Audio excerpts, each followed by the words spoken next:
later. All right, hello everybody and welcome. My name is Hunter Ohanian. I'm the director of the Stonewall National Museum and Archives here in Fort Lauderdale, Florida, and very happy to have all of you here. We are somewhere in July 22, and we are probably, let's see, March, April, May, June, July. We are in our 5th month of a national pandemic. And it's, you know, at times it gets so surreal.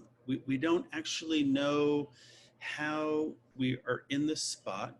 But today's big news, the sad part is that there are over 140,000 people who have died in this country.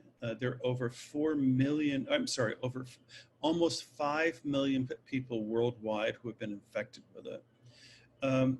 But the big news in the United States today is that the President of the United States announced that the United States government is going to spend $1.9 billion to enter into a contract with Pfizer Pharmaceutical Company, which is one of the largest chemical pharmaceutical companies in the United States, with the notion that it will create a vaccine for all of us by the end of this calendar year.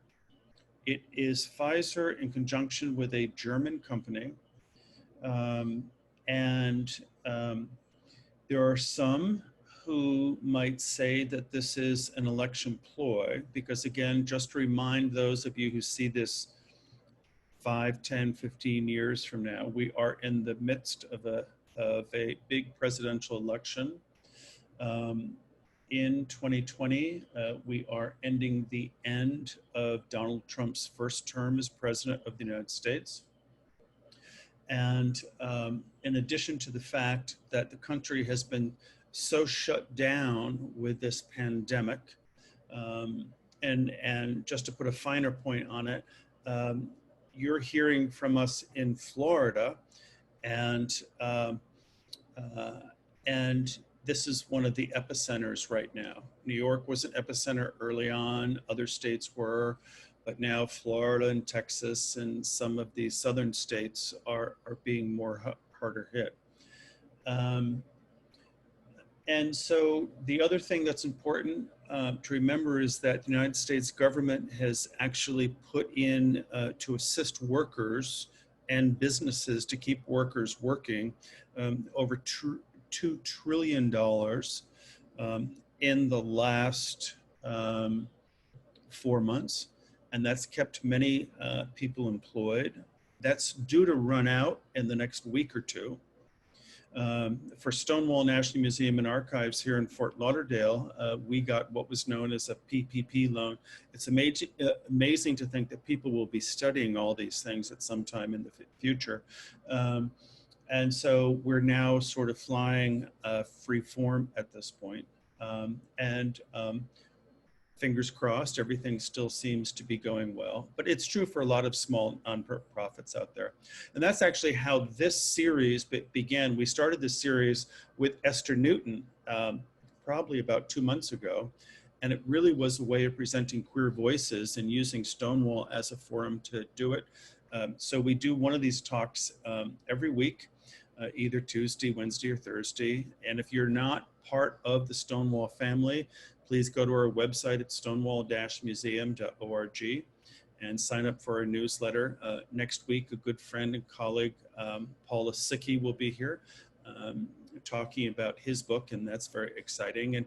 And we are scheduled actually through November at this point. If anybody said to me 3 or 4 months ago, you'll be doing a series of video talks or Zoom talks, I would say completely impossible. Nobody will pay attention to them. And now we look at the number of people who are showing up for these things. It's just the new reality that that's actually going on today.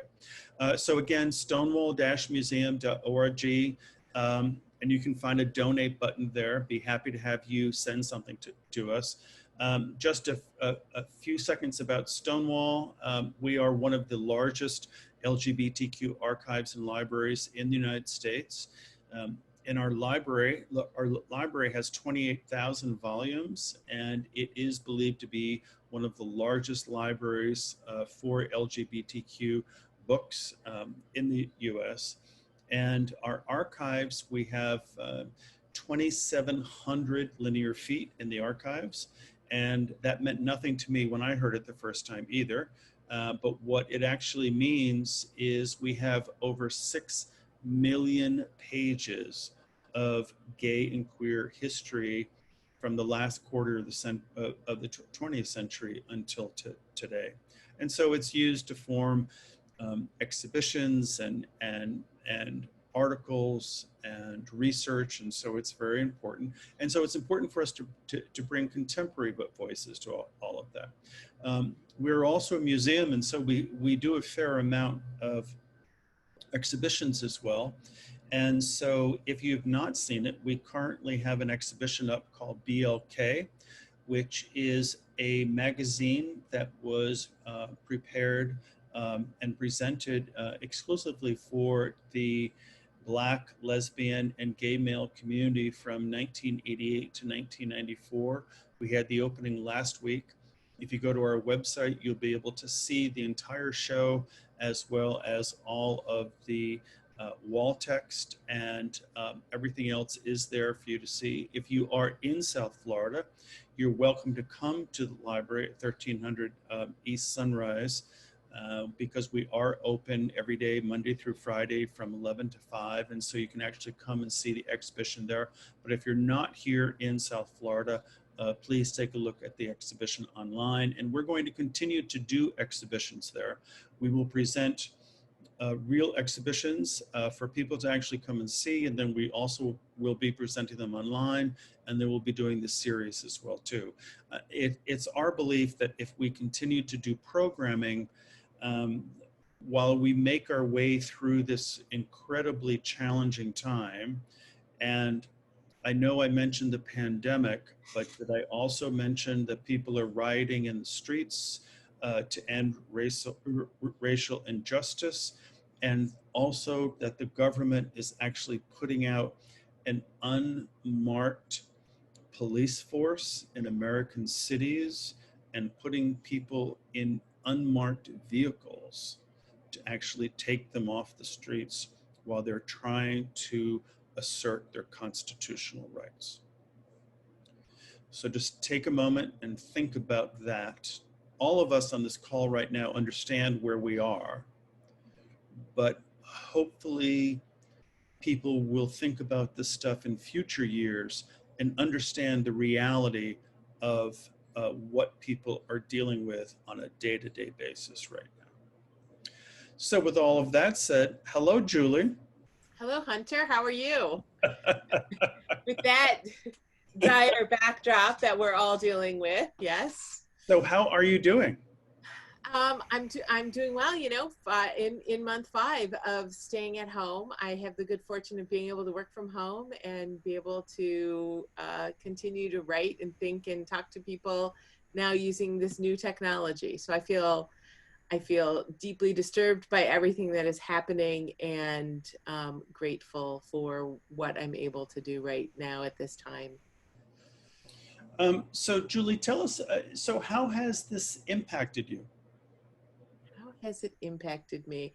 Well, I was saying to Emery that one of the observations I had early in April is that some people and organizations were really leaning into our moment, and some were sort of terrified and held and almost stopped in their tracks by what was going on. And I think both are reasonable reactions, but I think people who were leaning into it were really inspiring me. And so one of the things that I've been trying to do is lean into the moment, lean into it through Sinister Wisdom. We've been also doing some Zoom highlights of things, and lean into it as a space that gives me time and space and energy to write and think about things in the past as we're trying to figure out everything that's happening right now. Yeah, it's really something that we all have to figure out. Those of us who are creating things, those of us who are actually trying to present things to the public, those of us who are trying to manage things. It's a lot for us to take in right now. Yeah. So just to let everybody know, if this is your first Stonewall talk, welcome. If it's your 10th, welcome back. We're happy to have you here. Just to remind you, we'll be here for exactly 60 minutes and we'll end at 7:30 Eastern time. These are being recorded and then they will all be posted on our website as well too. So Julie and I will be speaking for the first 45 minutes. And then we want your questions. And so I see some are posed there in the Q&A part, and then also in the chat function as well too. And so we'll get moving along to those functions, but just save those questions and we'll keep going. So Julie, just to put everybody on the same page here, Julie is a scholar and a poet. Her scholarship is at the intersection of US history and literature, with particular attention to 20th century US feminist and lesbian histories, literatures, and cultures. By examining lesbian print culture with the tools of history and literary studies, she has reconsidered histories of the women's liberation movement and gay liberation. Her book manuscript, A Fine Bind, Lesbian Feminist Publishing from 1969 through 2009, tells stories of a dozen lesbian feminist publishers to consider the meaning of the theoretical and political formations of lesbian feminism, separatism, and cultural feminism. So Julie, I'm going to turn it over to you at this point, and maybe we can begin our discussion now. Sure. So thanks for the introduction. Thank you to everybody for coming this evening. I'm going to talk a little bit about something that's outside of my book project, but that I've been working on for the past year or so. And it's in relationship to an essay that was recently published at lambdaliterary.org called Dead Lesbian Poets, a meditation in 6 parts. And I think the lovely Emery is going to put a link for folks who haven't seen the piece. The general impulse of this essay really is to continue to define and examine lesbian literary traditions. In particular, I'm interested in work that reminds us of a vibrancy of lesbian culture and its connection across historical periods. And it's this impulse that I say directs much of my work in the world as a writer, poet, and scholar, maybe also is the subject of the obsession of much of my work in the world.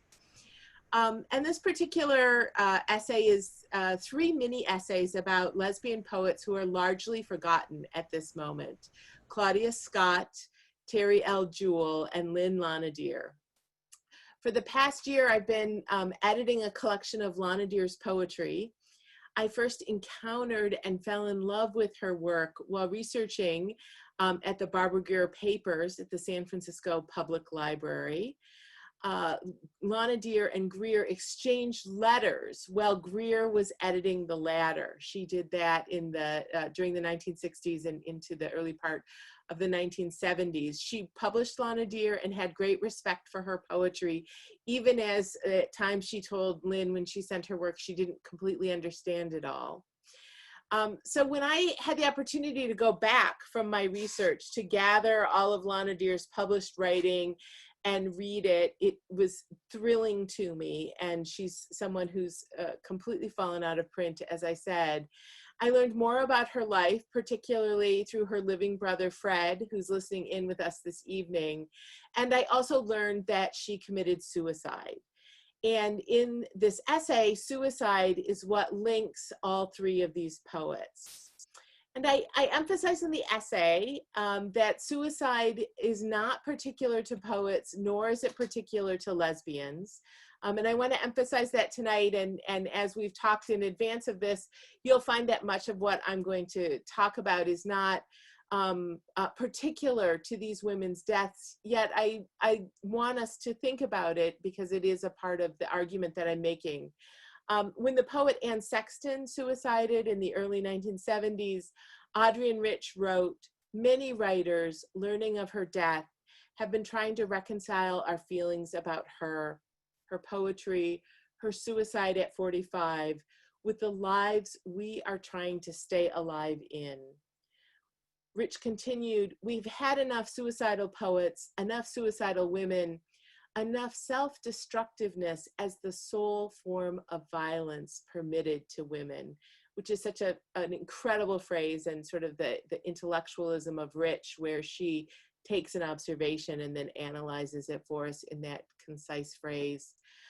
Rich then continued in this particular essay to list, in Anne's honor and memory, some of the ways in which we women destroy ourselves. And I'm not going to list that tonight, but my work in this essay to link these three lesbian poets who killed themselves and to tell in as clear detail as available to me how they killed themselves is an act not to reify suicide, but in Rich's words, to purge ourselves of it in order to have, and I quote Rich again, mind and bodies more poised for the act of survival and rebuilding. So this essay and the things I'll talk about tonight is my responses to Rich's call from 1974 in the aftermath of Sexton's death for survival and rebuilding. Taking the poetry of Claudia Scott, Terri Jewell, and Lynne Lanadier seriously, and finding in their poetry new dialogues that continue a lesbian literary tradition is, I hope, the joyful discovery of this essay. So that, Hunter, is a little bit of my prologue. And I want to talk with you and the folks gathered here this evening about these three poets, focusing on their poems. I'm going to read full poems directly from all three of the poets and talk a little bit about the work that their poetry is doing. I share, ultimately, I hope that this talk tonight and the larger essay shares how these poets call to us as lesbians, us as queer people, us in queer communities, not to suicide, not to a death impulse, but to a life-giving impulse of dialogue. So I'll start with Claudia Scott. She is one of the chorus of voices who literary critic Jan Clausen, in her influential 1982 essay, observed that feminism might best be described as a movement of poets. Clausen said there are so many people writing, so many feminist writers, so many lesbian writers, that the movement itself is a movement of poets. And Scott was involved in a variety of ways with lesbian feminist literary, cultural, and political projects, first in Chicago and later in Philadelphia, where she moved to live with her lover, who was a librarian, right? Which feels important to me, as although we're not embodied in the physical space of the Stonewall Library, it is a part of your work. Scott published two chapbooks. One here is Portrait, that's part of my personal collection. Another chapbook of hers is titled In the Morning, and it's available as a PDF at the Lesbian Poetry Archive for people to read some of her work. In 1981, after she died, Naiad Press, the lesbian publishing house run by Barbara Greer after she had edited the latter, with her lover, Donna McBride, published a collection of Scott's poems titled Lesbian Writer Claudia Scott. And it's always weird on Zoom, it's backwards, I apologize for that, but holding it up seemed easier than doing slides. So this evening I'm going to read two of Scott's poems. The first poem is called Triptych for a Good Woman Poet. It references a prominent mid-century woman poet without naming her. And I will say, I assume both in my first readings of the poem and my rereading of the poem that Scott is referencing Elizabeth Bishop. I, of course, welcome other perspectives on that idea. She may very well be speaking generally and not about a specific poet, or she may be speaking about another specific poet, but I always imagine her speaking to Elizabeth Bishop. And this dialogue that she has with Bishop is both vital and important, and also uncomfortable at different times. Ultimately, for space and because I didn't want to burden readers with too much in the essay, which is still lengthy, the conversation about Scott's critique of this poet ended up on the cutting room floor. and I'll revive it here a little bit briefly. But first I'll read the poem. It unfolds in 3 parts, and I'm going to give you a little triptych to the triptych. Before I read it, the first part discusses the poet's writing of a poem and then reading the poem by the well-known poet. The second part discusses hearing a reading by the same well-known poet. And then the third part meditates on the life of the well-known poet. So here it is, triptych for a good woman poet. 1. The time had to be exactly right. 2 separate times and different the awareness. The place is the same, was easy. But the separation before the connection, that discontinuity of time, I couldn't get it right. It wasn't clear. I finally stopped, just left the 2 or 3 rough lines there, stand-ins, called the poem done and almost right. A week later, reading a new, much anticipated volume by a poet whose work I admired, there was my poem with the lines right. Oh, not quite my poem. She put it in a larger frame. The emphasis was different and the resolution, but she caught exactly that effect, that pulled up short experience, that chunk taken out of time. She's a considerably better poet than I'll ever be. I can't feel too chagrined, and she just wrote this poem. Can I see how? Is it again the details she chooses, the exact details, and not one too many? I was trying to do that. So bring the poem back, keep trying, study her work further, and then think again about those different times. 2. She writes well, assembles the exact sounds, textures, smells, significances of the subject, and we read as though remembering events, experiences we had not realized to be remarkable before.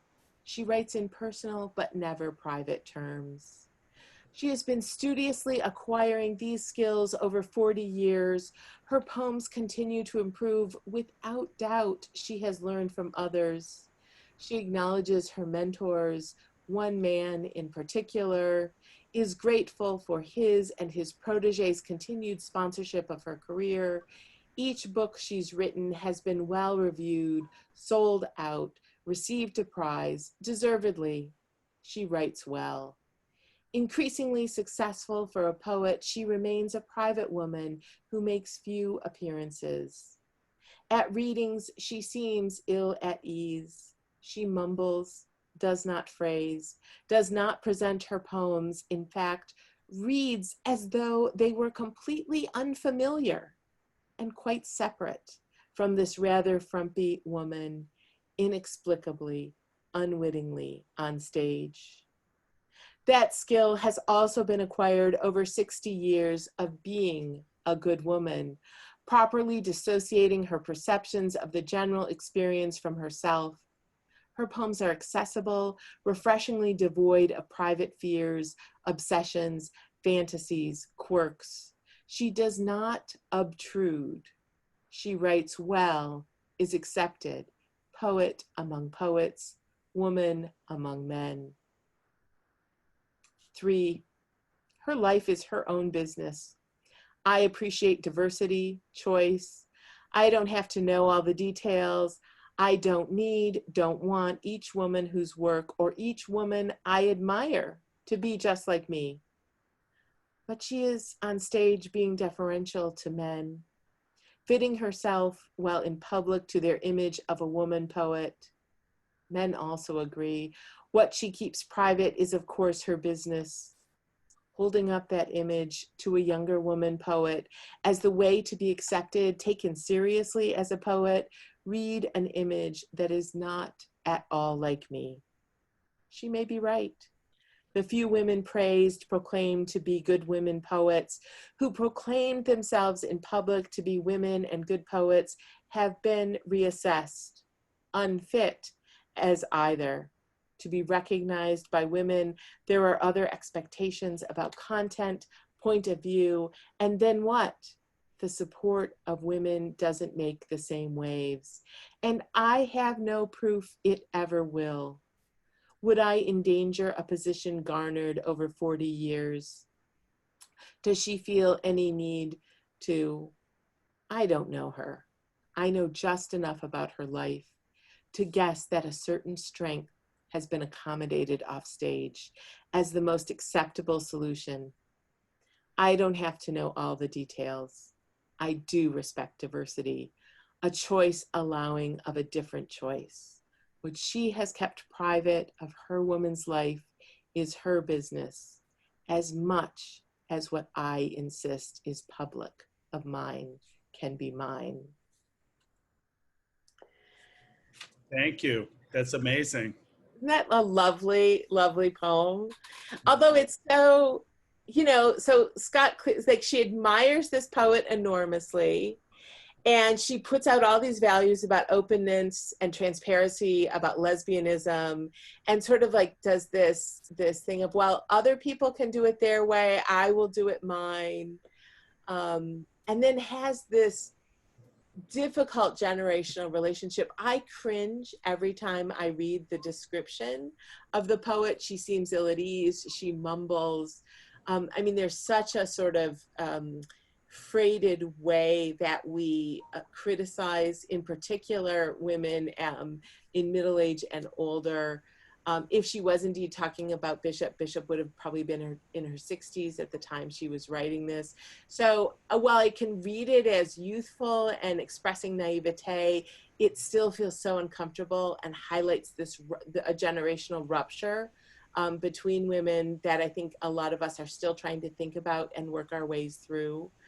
And there is a lack of generosity that Scott shows here for this other poet, and the anger, the real flintiness about what is her revolution that she imagines, where there is equality and it's not based on gender, where there is a real deconstruction of a public-private divide, and where there can be a claim for a poet, not just a woman poet, which is still well into the 70s, something that people were talking about. And so Scott really animates this debate. And of course, contemporary transformations of openness and acceptance that we see in relationship to lesbianism today is unimaginable to Scott writing this. And if she is indeed talking about Elizabeth Bishop, I think was also entirely unimaginable to Bishop. But it is this, the other thing that I want to just hone in on is this failure of dialogue within this poem, and Scott's inability to imagine an interior life for the well-known poet, to think about the struggles that she faced, even with the good reviews and the fellowships and the mentor and the mentor's proteges. She's unable to enter the internal vulnerability of the well-known poet and be in dialogue with her imagined interiority. And I think that kind of dialogue is what I'm really interested in reading these poems to show, and examples of where we fail at that kind of dialogue and where we might open up that dialogue for ourselves today. I asked myself, what if Scott had imagined more dialogue between her and the well-known poet, between the well-known poet and a crew of younger lesbians? How might that have transformed how she saw the well-known poet and how she saw herself? And then what if each of them greeted the other not with suspicion, but with curiosity? How would that change the quality of our relationships? Yeah, it's such an interesting point. And as you think about the idea of how each of us have our frailties, and we have, whether it is race or gender or sexual orientation, and then you put the layer of being a poet on top of it, which is, from a societal standpoint, there is a certain amount of frailty associated with being, of self-identifying. Here is my job in life. I am a poet. Mm-hmm. That it's not an easy, it's not an easy job for somebody to say. Mm-hmm. Where we all have what we have to do is who we are is not easy enough. Mm-hmm. But then to actually put that on top of yourself to say, I'm going to be someone who is going to speak about the society in which we live, and I'm going to place it in the form of language that actually can be lyrical and can be informative and can be precise and can be informative. Mm-hmm. That's a lot to give to an individual, regardless of what their point of view is. Yeah, yeah. And I think one of what lesbian feminists always do in that move when feeling overwhelmed by the individual is make a move to the communal, right? Like they make a move to community, they make a move to friendship. And Scott does that in another poem, much shorter, titled In the Company of Friends. And I'll read this one. And again, it's this kind of revelry of friendship as the thing that helps lessen the pressure on the individual that you're talking about. In the company of friends, an evening coming down in purples, spread fine, stretches over dinner. After dinner coffee, aging around wine and cards, around our jests, our jousting wordplay, between bluffs quietly called, a shoulder turning, rises in a movement perfectly familiar, smoothly fitting as an overlay at every point. That movement's printed image on my mind shapes in this air, a swift, keen joy of my life, catching as a breath too icy, sharp, thin, to be held is still held lingering as this pleasure in the company of friends. Oh, so powerful. Isn't that lovely?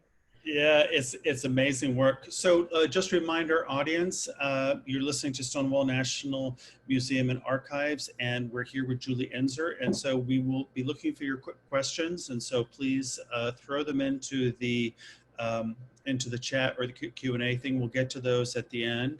And we want to hear as much as you can. We'll be on until 7:30. So, Julie, let me ask you a question.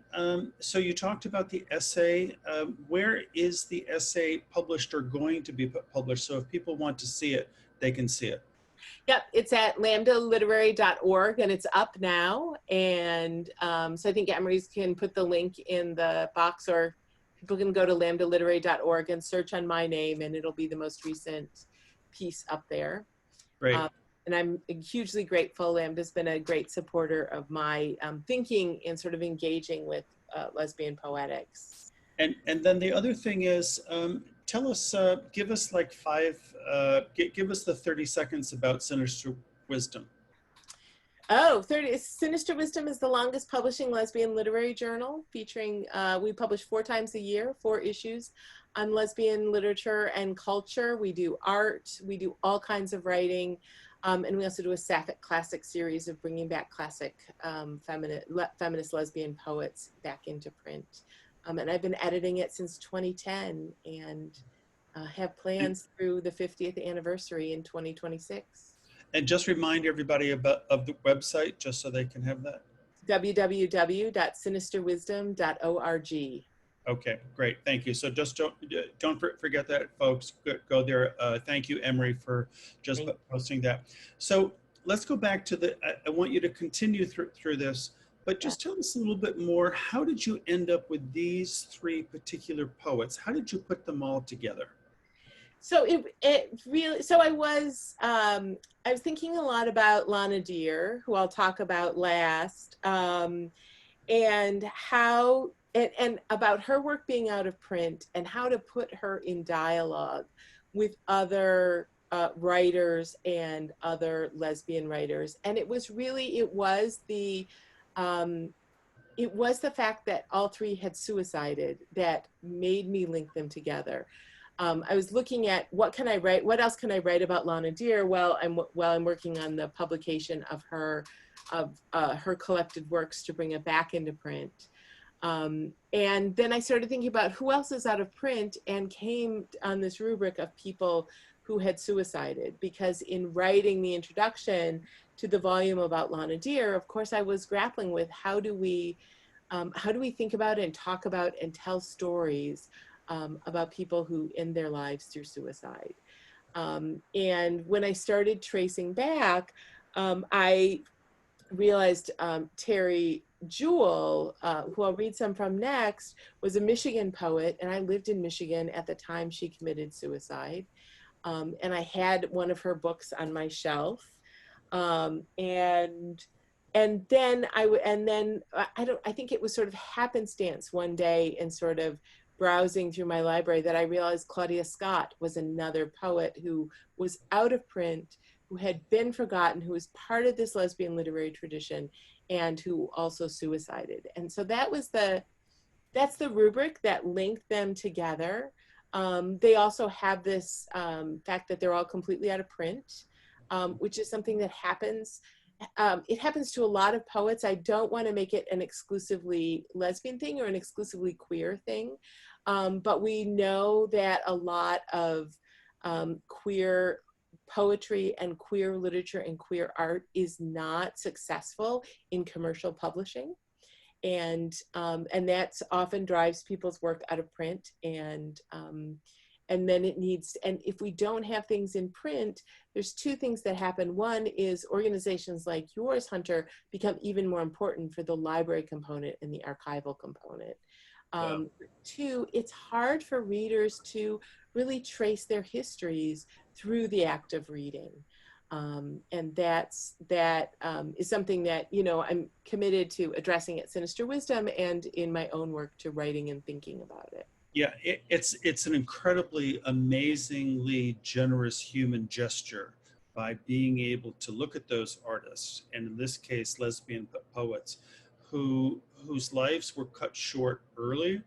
And there are people, and they could have lived long careers. I mean, they could have lived long lives and still not have had their work been recognized. And there are many amazing, wonderful people in their 50s, 60s, 70s, 80s whose work have not been recognized. And so the idea to actually focus back on there, and also they do represent sort of an idealistic form of promise, because you get to see us, you get to see ourselves through their work at this particular truncated version or part of their career. And that's an amazing thing. But so let's move on with Terri's part. Terri Jewell, sure. So like I said, she was based in Michigan. I heard her read. She signed, I talk about this in the essay, she signed my copy of her only chat book. So I love that. One of the things, I was pulling up lots of Terri Jewell stuff, and she did photograph for the cover of Sinister Wisdom 51. And this photograph really nods to both the visibility and intimacy of African-American women that's emblematic of so much of her work. In addition to her own poetry, Jewell edited two collections, the Black Women's Gumbo Yaya, a book of quotations by Black women that was published in 1993. And I remember in the 90s was on everybody's bookshelf. And then Our Names Are Many, the Black Woman's Book of Days, which she published in 96 after her death. And I have two poems of Jewell's that I think really show the vibrancy of what her work was about and how she really articulated her intersectional standpoint for readers. So I'll read the first one, All I Want, and we can talk about it. All I want is you. I don't mean instead of light or my own good cooking, but all I want is you. Not to replace music, gold rings, or wild things growing like you and me together. Your eyes dissect me, make me bleed, but I do anyway, so all I want is you and a good night's sleep, pillows scented by your body, and I ain't talking about need, because that's too stressed a syllable, and I can't talk about forever, because I can't see that far, but as long as I can see you, all I want is you, with the change of seasons through a blues woman's tears in the middle of a revolution. Do I say this too loudly? Should I whistle or hum? Do you think I am dishonest? Listen plainly. Don't trip yourself up. I mean what I say. All I want is you. All I want is you, as I want my own life. Wow. Isn't that so? You know, it's so lovely. This, you know, it's sort of it's this love poem. It's this connection of things that we say to a new lover with that turn at the end that also affirms the autonomy of the self. That I think Jewell was really excellent at. There's just every poem in this collection is really incredible. We're The getting other, go we're ahead. getting a nice response about how beautiful the poem is, but we're also getting a factual question here, and so talk to us a little bit about the factual question which is being presented about whether or not Terri Jewell died by suicide as opposed to homicide. Oh, well, that's yeah. So someone who is our questioner who has the connections with Terri's life. It was recorded by the Michigan State Police as a suicide. There are many people, I think, still in the East Lansing community who are connected with Jewell, who felt that she wouldn't have killed herself, that it was a homicide that was never classified correctly and was not investigated correctly. And I debated a lot about this when I was writing about this because of the linkages that I was making. And I talked with a partner of Jewell's before this person also died, and she felt that it was a suicide. She had been with Terri when they were lovers when Terri died. But I think that's but I don't know. I was not there. Yes, I mean, to me, it seems as if while this is an organizing principle of the essay, it Mhm. is sort of the established version of how these deaths occurred. Mhm. What's really more important is that the deaths actually occurred, that the lives were cut short. Mhm. And of course, if it was at someone else's hands, of course, we care about that and we want to know about that. Mhm. But the point is that I think what you're so getting at here is the idea of voices which were incredibly powerful that were shut down earlier than they should have been. And Yes. and factually, you've done the best that you can, obviously, to Mhm. present what is going on here. Mhm. Mhm. And it's also, I think it's also, because these poets they're poets that I love. They're also poets that, as some poets might say of themselves, they're minor poets in certain ways. And one of the things I say in the essay too, is we miss so much of the continuing contributions that they might make and the dialogues that they might have, in the way that all art stands on the art that came before. Right. So before we move on to Claudia, I have a total oddball question to ask Yeah, you. yeah, Given, yeah, all right. So this is going to be a little bit hard. yeah. All right. So other than the poets you're talking about in this essay, quick off the top of your head, um, three most influential dead poets for you. Three most influential dead poets for me.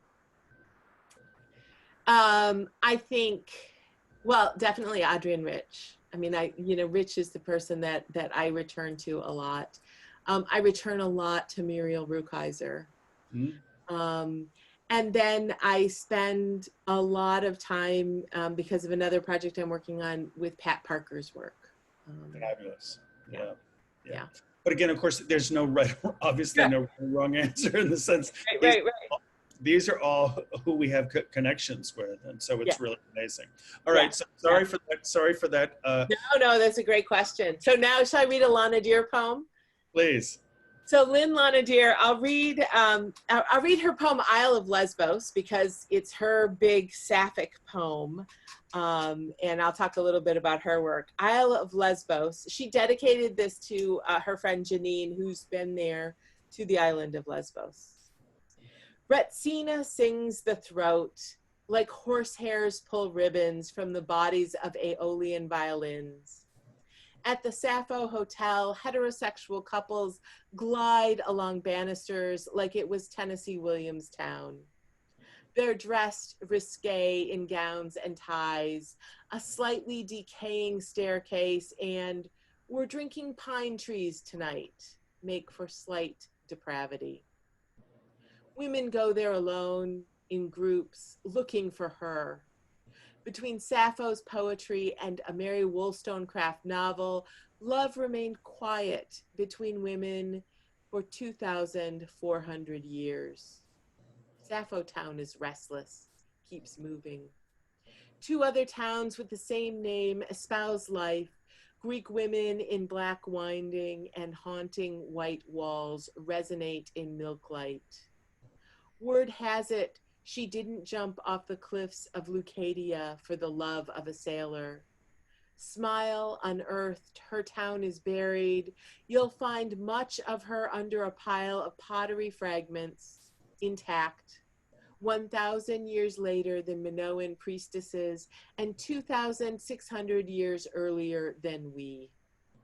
Knee-high boots and a permit, her dusty heart is yours, pounding to dig deep down. Wonderful. Yeah, so this, so this is the poem that kind of provides some of the spine for the essay. She references Sappho's leap in Leucadia, jumping off the cliffs for the love of a sailor. That sailor is in most of the poetic engagements with Sappho a man, and that's the part of the myth that lesbians all say, oh no, that's not true. And so, and I do like this poem, and I have one other poem from Lanadier to read. I do want to note that these are the lyrical narrative poems that I've selected, which is not entirely emblematic of Lanadier's work because it's so eclectic. She worked for 25 years, wrote over 5 or 6 volumes of poetry, and was narrative and lyrical at moments, but also incredibly experimental. And really has this vibrant, eclectic body of work that engages not only with myths from the Greek, but also with myths from time she spent in Mexico. So it's a really wonderful, capacious body of work. And her death, she jumped off the cliffs of San Francisco, echoes the myth of Sappho's death in lots of different ways. But there's actually this other lovely story about Lanadier that I think is really a much more vital part of her legacy. And that is, in 1970, she orchestrated a wedding between her ex-lover, Pauline Oliveros, and Pauline's new lover, who was also named Lynn. So, like, this is so great. I couldn't make this up. Lynne Lanadier planned a wedding for her ex and her ex's new lover. This is the kind of quintessential lesbian move. And it happened on the Leucadian cliffs in Southern California. And so I really think that that is her sapphic homage. This wedding happening in the early 1970s, Jill Johnston, who has not yet written, but is sort of, one can imagine, thinking about and imagining her 1973 book, Lesbian Nation. Johnston wrote about this wedding in her column in the Village Voice. And it's this gathering that really excites my imagination of lesbians and a bunch of other people for this lesbian wedding that I think of as the appropriate, raucous, meaningful homage to Sappho. It is celebratory and generative. It's a frolic on the beach. And Lanadier is the orchestrator of this sapphic dialogue that we can carry across generations into all of our lesbian communities and into our beloved queer communities.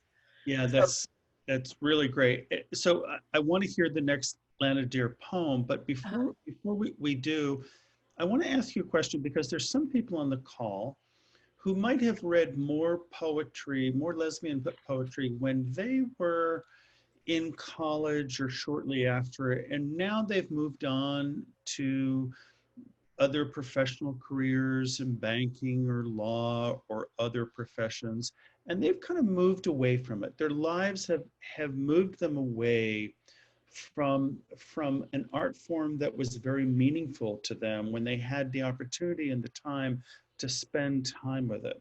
What advice would you give to those individuals? They might be in their 40s or 50s or 60s, and they cared about the form tremendously when they were developing and finding themselves and finding their own voices, but yet they're not spending that much time with it.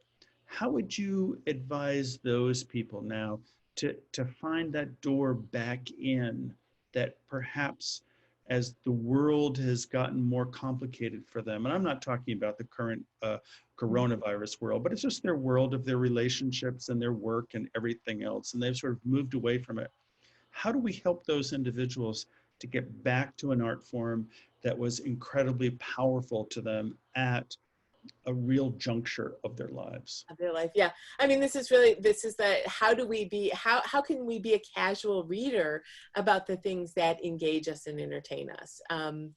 And of course, you know, the first thing I have to say is they should all subscribe to Sinister Wisdom, because we are publishing both work from writers that they will recognize from their past reading, as well as incredible writing by new and emerging writers.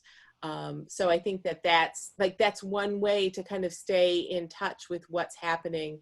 Another way is to really look at, there's a handful of really vibrant presses that are publishing queer voices that I think it's important to, like, that if you follow those and select a book or two a year from those, you'll be delighted. I think of A Midsummer's Night Press, Indolent Press, and Sibling Rivalry Press. Are all really engaged in what's happening in the contemporary dialogue and publishing really young, exciting, wonderful writers. So, you know, in the poetry world, following a few small presses is a great way. You don't have to read everything they publish. Look at it once or twice a year and select a book or two. Buy directly from the press because it makes a huge difference, and not from any of the online behemoths. It'll take them a little longer to ship their books to you, but it really makes a difference in keeping those presses in business and functioning. Yeah, and I'll do a big shout out for supporting independent bookstores and all this process as well too, because independent bookstores have done a tremendous job allowing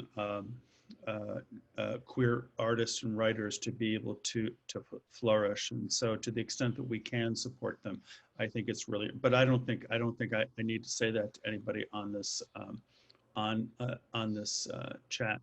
So. So there's a question here about Marilyn Hacker being someone's favorite poet of all time, and a partial answer to my question. What do you think about that? Oh, I adore, well, you know, the framework you gave me was that the person had passed away, and thank goodness Marilyn is still writing, still thinking, still walking the path with us. I adore all of her work, wait eagerly for new books. And I think one of the incredible things that Marilyn does is translate work. And many people don't recognize it. Her translations are published at a variety of different presses. It's worth looking them all up. Samira Nagrush is a recent, from Pleiades Books, is one of her recently translated books.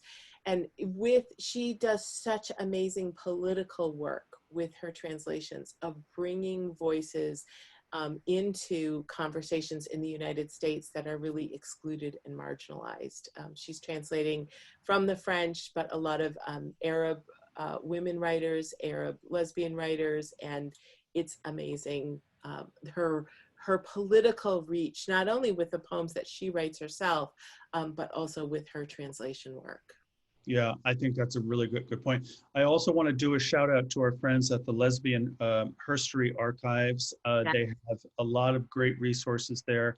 When I was the head of the Leslie Lohman Museum in New York, we worked together many times, and so very happy to work with them. And for If you're not in New York, go to their website. If you are in New York, go visit them. I think like many small nonprofits, they might not be open right now. But I was just reading a story this morning about many of the museums and nonprofits hopefully will be opening soon in New York, as soon as crazy states like where we are in Florida or Texas or someplace else start getting better. New York will finally start being able to make that happen. So believe it or not, we're running out of time. And so we've got 5 minutes left. So Julie, how do you want to spend it? Well, I wanna. There's this final poem by Lonidier called "Lesbian Heaven" that I love, and I want to share that. I also want to thank you, Hunter, for being in conversation with me this evening. I want to thank Emery, who I see not is the Stonewall admin and not showing his beautiful face. I really appreciate Emery's support for Sinister Wisdom. I want to thank the board of the Stonewall National Museum and Archive, including your chair, my former colleague, Jackie Bennett, who I have extraordinary respect for. So I want to thank you all for making this happen. I want to thank 3 colleagues who gave me feedback on this essay at crucial points. Tim Retzloff, who is here with us this evening, William Johnson from Lambda Literary, and my writing buddy, Gerald Ma, who's now editing the Georgia Review. So in Lesbian Heaven, this final poem that I'll read by Lynne Lanadier, she moves from the mythic Sappho to another mythic woman, Diana, the goddess of hunting. And here she paints an afterlife that many will recognize as pleasurable. So here is Lesbian Heaven. All the girlfriends you ever went with are together now, and they're all getting along. They're lovers of each other, and you're in the middle playing the lyre with Greek attire in the middle of a Maxfield Parish forest. Doe-eyed nymphs fondling panpipes with the pure note sounds.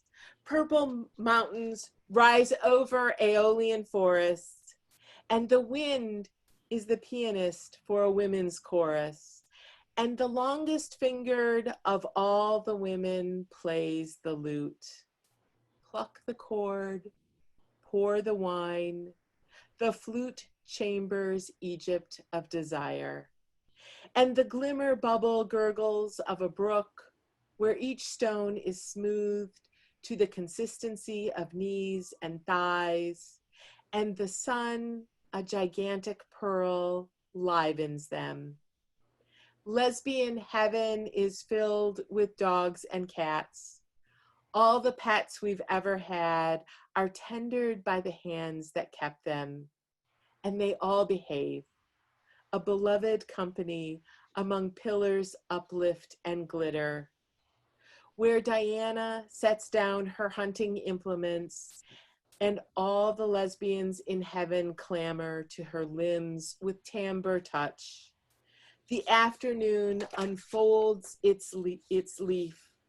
The night cadenzas its embrace. The stars become the beaded necklace of morning with the moon as centerpiece. And the gold of the painting shineth on me and thee. Thank you so much. Julie, that was so amazing, and such an amazing way to sort of end this performance or this reading, and it's really just great. And so it's so great to have you here. Thank you for the time you put in to presenting your work and sharing your thoughts. And for those of you who are on the chat, you can see where the essay is going to be placed. Please be sure to go to sinisterwisdom.org. And so just to wrap things up, again, I want to thank Julie for being here. I want to thank Emery Grant. Emery, show yourself. Emery is our deputy director, and he's listening here somewhere. Hello, Emery. Nice to see you there. Thank you. Thank you. And so great to have you here. Emery has been totally behind making all this stuff work. If you've not been to the Stonewall Library, come visit us here in South Florida. If you don't get our newsletter, sign up at stonewall-museum.org, and we would love to be able to have you participate in these things. And one last thing I want to say is that this series has now been going on for several months. We're getting great audiences. We're trying to present literature and art and fiction and all things sort of queer from an art standpoint. And so tell us what you like, tell us what you don't like, give us ideas and suggestions. We're wide open to it. As I said at the beginning of it, we're scheduled through the fall already. We have lots of great topics that are coming up. Everything, so the question was asked too about when will the recording go up? Give us about 4 or 5 days. They go up on our website. Emery gets them up there probably, what's today? Wednesday. They'll probably be up by Monday of next week. Watch our Facebook and our Instagram pages as well too, and sign up for our newsletter. We promise not to ask you for too much money. And so it's really great. Julie, thank you. It was great to work with you. I hope we get to work together again. Yes, thank you so much for having me, and thank you for all the great work you do for our community. Thank you, thank you. All right, everybody, good night. See you next week. Next week, Paul Lisicki will be here, and he'll be doing a reading of his new book. Very excited about that. I knew Paul when I was at the Fine Arts Work Center in Provincetown. And so his dad used to live right next door to me here in Florida, small little secret there. And anyway, so see you all next week, and everybody stay safe. Thank you. Bye.